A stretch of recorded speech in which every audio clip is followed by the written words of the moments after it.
pessoal, eu coloquei alguns vídeos lá no Moodle mostrando para que serve, né, como funciona esse elemento do circuito que nós vamos estudar agora, que são os capacitores, né? E eu vou mostrar algumas relações de capacitância para alguns tipos de capacitores.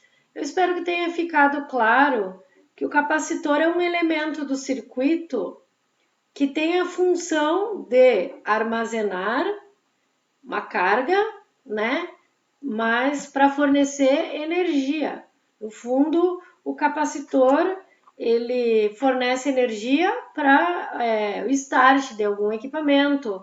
Ele pode servir como uma espécie de filtro quando a gente tiver oscilações, quedas na tensão, ou ele é muito utilizado, por exemplo, em câmeras, em flashes de máquinas fotográficas, ou desfibrilador, por exemplo, que são equipamentos que requerem uma alta intensidade de energia fornecida de forma muito rápida. Então, uma fonte normal, uma fonte de tensão, não conseguiria fornecer toda essa energia num curto espaço de tempo. E aí entra o capacitor, que é o elemento do circuito que tem essa função. Então, ele fornece essa energia intensa de forma rápida, né? Só que ele precisa ser carregado através de uma fonte de energia para fornecer essa energia para o circuito. E aí, quando se utiliza a energia, acaba descarregando o capacitor. Então, ele precisa ser carregado, né? E aí, ao ser utilizado, ele é descarregado. Então, ele precisa passar pelo processo de carga e tem um processo de descarga do capacitor. Então, no fundo, ele é uma fonte de energia, mas diferente da fonte de tensão, né? Que vai fornecer uma energia de forma contínua. Depois nós vamos ver melhor o funcionamento da fonte, tá? E então eu espero que tenha ficado claro, mas eu vou mostrar para vocês um esquema de exatamente como é que funciona então esse processo de carga do capacitor. Então, o capacitor ele é constituído por eu sempre vou ter duas placas. No meu exemplo aqui, eu vou desenhar duas placas paralelas, porque é o capacitor mais usado, tá? Mas existem vários formatos, como vocês viram, o cilíndrico também é bastante utilizado, tá? Só que a gente usa muito placas paralelas a nível de exemplo, porque ele é mais fácil de trabalhar matematicamente, tá? Mas o que é regra é que todo capacitor é constituído de duas placas condutoras, tá? Eu preciso que essas placas conduzam eletricidade, conduzam corrente elétrica, e eu ligo essas duas placas a uma fonte de energia. Na verdade, eu tenho uma fonte externa, uma fonte de energia, por exemplo, uma pilha ou uma bateria aqui, ó, onde eu vou ter o meu polo positivo e o meu polo negativo, para eu aplicar uma diferença de potencial. Então, minha fonte de tensão aplica uma diferença de potencial, com isso passa corrente no meu circuito, para eu conseguir carregar as placas do meu capacitor. Por isso que eu preciso que essas placas sejam condutoras, tá? Então, normalmente eu ainda tenho um isolante aqui entre as placas, porque quando eu ligar aqui a minha placa ao polo positivo da bateria, na verdade, o que acontece aqui é que o polo negativo repele as cargas negativas e o polo positivo, na verdade, não é que anda em cargas positivas, mas fazendo um raciocínio análogo, é como se as cargas positivas fossem repelidas do polo positivo da minha bateria. Tá? Na verdade, a corrente circula aqui num sentido, ficando polarizadas as placas do meu capacitor. E aí eu vou chegar num dado momento que eu vou ter uma placa carregada positivamente e uma placa com a mesma carga, só que negativa. As placas do meu capacitor sempre vão ter o mesmo valor de carga, só que sempre uma placa é a positiva, porque é ligada ao terminal positivo da bateria, e a outra placa é a negativa, tá? E aí eu coloco um isolante entre as placas do meu capacitor para manter essas placas carregadas. Eu não quero que a carga passe de uma placa para outra, tá? Então o isolante tem uma função aqui, até porque uma placa positiva atrairia a negativa e elas poderiam se grudar e misturar as cargas e descarregar meu capacitor. Eu não quero isso, eu quero manter essas placas carregadas. Então, o isolante que vai estar aqui entre as placas, ele tem essa função de separar fisicamente as placas, além de não permitir que uma passe a carga para outra, tá? Para manter o meu capacitor carregado. Então, minhas placas são condutoras separadas por um isolante. Às vezes é utilizado o ar aqui, ou outro material isolante que nos vídeos ali vocês devem ter visto que chamam de dielétrico. Depois eu vou falar sobre isso, tá? Então, como é que funciona isso? Quando eu liguei o meu capacitor aqui na bateria, a princípio o meu capacitor estava descarregado. Aí eu liguei na bateria, começou a passar corrente e começou a carregar as placas do meu capacitor.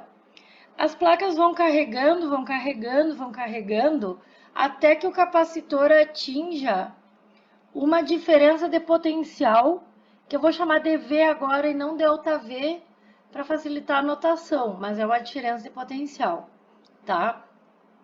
Até porque eu tenho um polo positivo e um negativo. Essa diferença de potencial, se eu usar uma fonte aqui, vamos supor que eu use uma bateria de 12 volts, eu vou carregar as placas do meu capacitor até um valor de carga Q, tal que a diferença de potencial entre as placas do meu capacitor seja 12 volts, tá? Eu tenho conservação de energia, eu não posso usar aqui 12 volts e carregar lá 15 volts. O máximo que eu posso é carregar com o mesmo valor.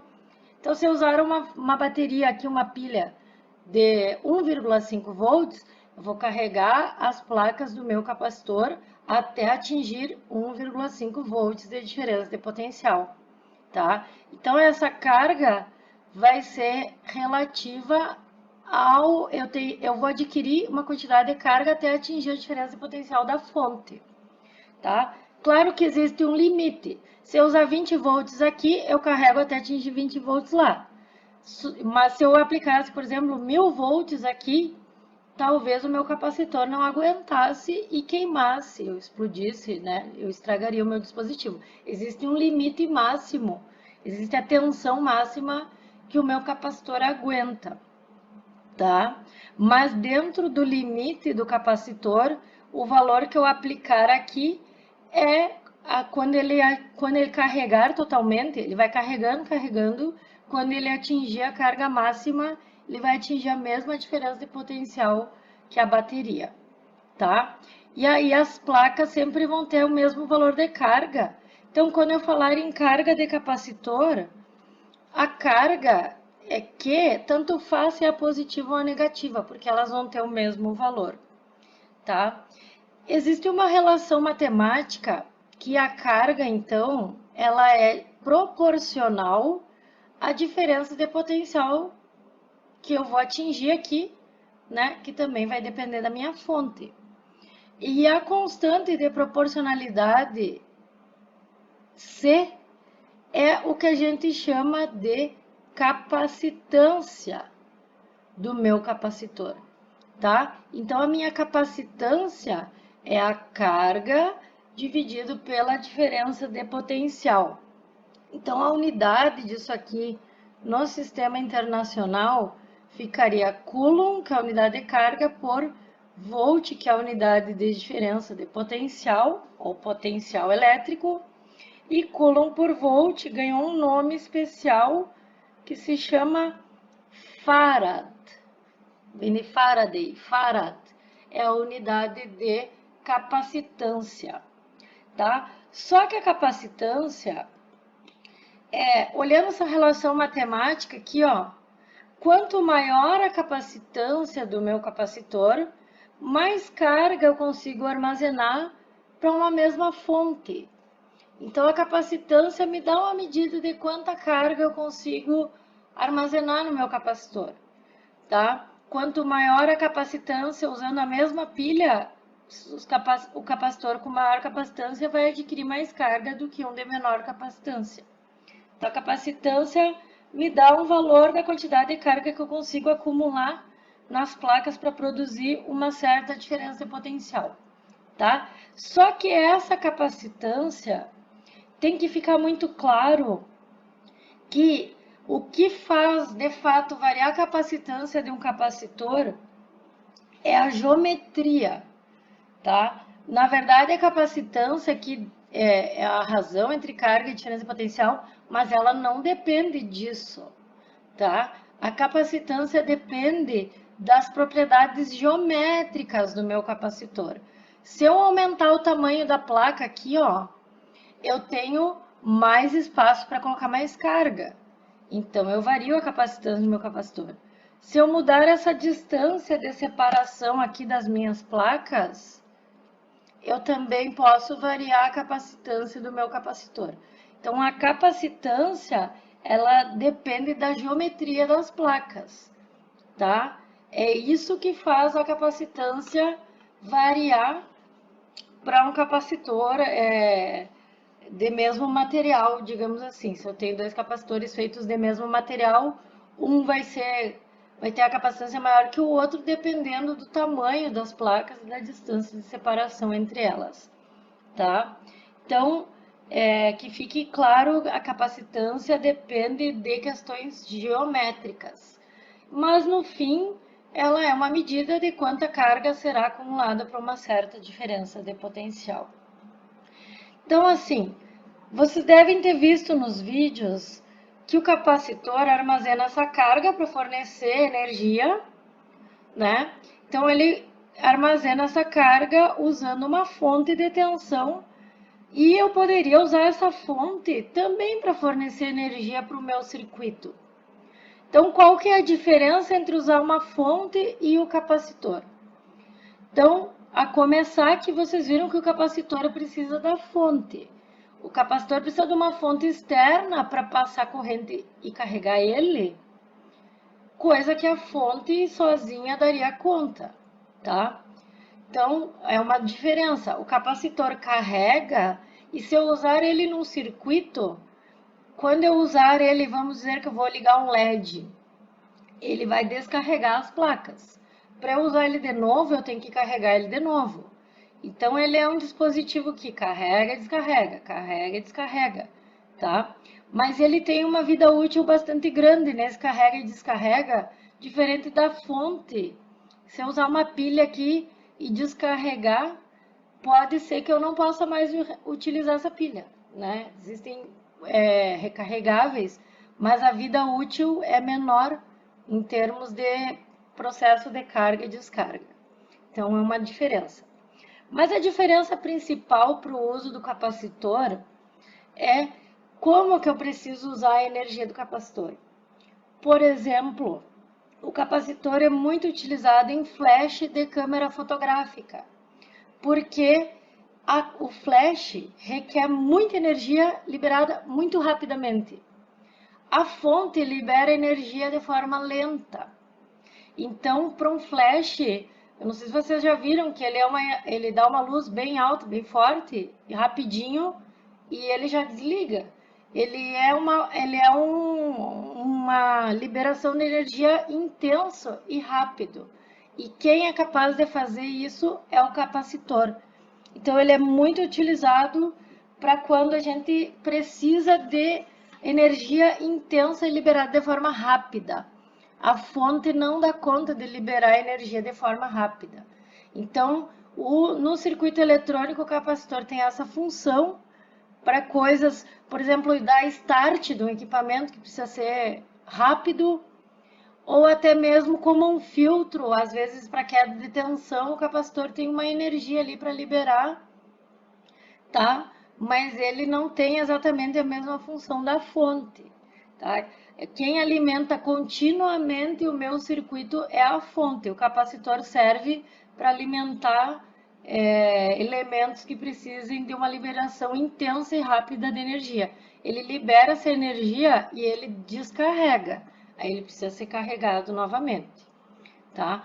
E nesse processo de carga e descarga, passa a corrente aqui. A gente ainda não viu corrente, mas eu só preciso comentar que fique claro que a função do capacitor é só armazenar carga e fornecer energia para o sistema. Ele não passa corrente.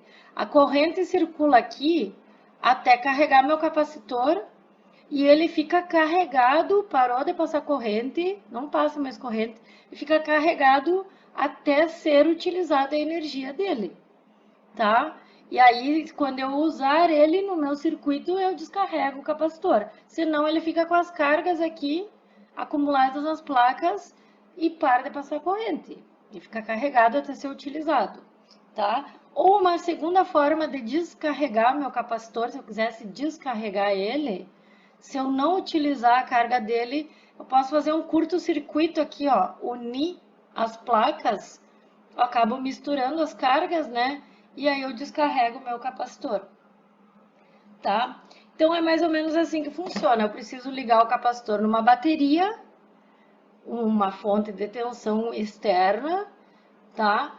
E aí eu carrego o meu capacitor e posso utilizar ele num circuito e ao utilizar eu descarrego o meu capacitor, tá? Então eu vou fazer alguns esquemas no próximo vídeo, onde eu vou utilizar agora a representação de circuito elétrico. Então, alguns símbolos, só para saber, nós vamos utilizar isso aqui, ó, vai ser representado simbolicamente, por exemplo, aqui, ó, dessa forma aqui, ó. Eu tenho um capacitor, uma fonte, tá? Então, eu vou utilizar símbolos para representar o meu circuito. Então, duas plaquinhas assim é o meu capacitor, é um símbolo de capacitor. Nem todo capacitor é de placas paralelas, mas a gente representa tudo por esses tracinhos paralelos, tá? Como símbolo de capacitor. Aí tudo que é a parte aqui que não tem nada é o fio condutor no meu circuito. A minha fonte de tensão, a minha bateria, eu represento com um tracinho maior do que o outro. Aí o polo positivo é o traço maior e o polo negativo é o meu traço menor, tá? Isso aqui é uma fonte de tensão, na verdade é corrente contínua. Existe corrente alternada, é outro símbolo, nós não vamos utilizar. Isso aqui vale para uma bateria ou para uma pilha, tá? E uma outra coisa que vai aparecer, talvez, agora nos nossos exemplos, é o interruptor, ou a chave liga e desliga. Se ela está aberta aqui, ó, abre o circuito, circuito aberto não passa corrente. É que nem interruptor da luz, liga e desliga. Se eu fechar a chave, eu vou ficar com o meu circuito fechado, tá? E aí a corrente circula, então isso aqui é uma chave liga e desliga, ou seja, é o papel de um interruptor, tá? Então nós vamos usar esses símbolos aqui para representar os nossos circuitos. Então vocês vão ver nos próximos exemplos que eu vou utilizar essa simbologia. Então gostaria que vocês guardassem essa informação.